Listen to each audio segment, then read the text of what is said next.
FOMO trader ka ba? FOMO means fear of missing out. Ito ang kadalasang nagiging cause ng pagkalugi ng ilang trader.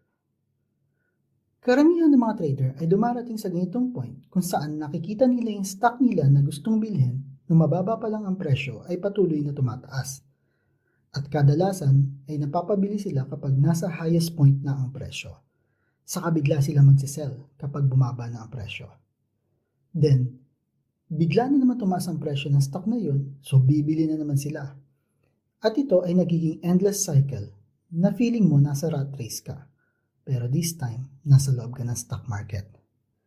Kadalasan, maririnig mo sa mga FOMO trader yung salitang, lahat ay bumibili ng stock na yun, so siguro may alam sila na hindi ko alam. O yung, all in na ako at sayang ang opportunity. Ano nga ba ang reason kung bakit nagkakaroon ng FOMO trading? Number one reason ay market volatility. Kung saan nakikita mo yung movement ng presyo na taas-baba, kaya iisipin mo, great opportunity na to para kumita ng pera. Number two ay yung winning streaks mo. Kung saan nakadalawang win ka na at akala mo tuloy-tuloy na yung swerte mo. Unfortunately, walang forever.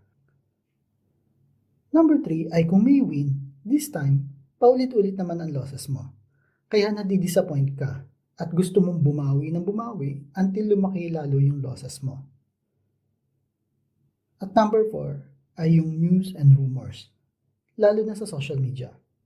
Nakaka-toxic talaga yung makita mo yung mga post na lahat ay winner sa stock market maliban sa'yo. Feeling mo left out ka.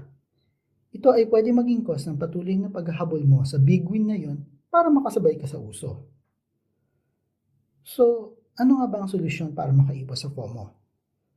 The best way to avoid FOMO is umiwas sa mga balita, lalo na sa mga social media, kasi too much information can be paralyzing. Sabi nga, karamihan naman ng traders ay nakakaramdam ng FOMO. Kahit yung mga pro at poor traders ay nakakaramdam nito. But it is always how you will react to it. Katulad ng mga poor trader na kung saan nagre-react sila negatively kasi naka-attach yung emotions nila sa investment nila. Samantalang ang mga pro traders naman ay binabaliwala lang ito at tinatanggap nila yung pagkatalo. Again, accept the loss, intindihin kung saan ka nagkamali, then move on. At kung mahilig ka sa video tungkol sa pera, business at investing, like and share mo lang tong video na ito and I'll see you on the next video.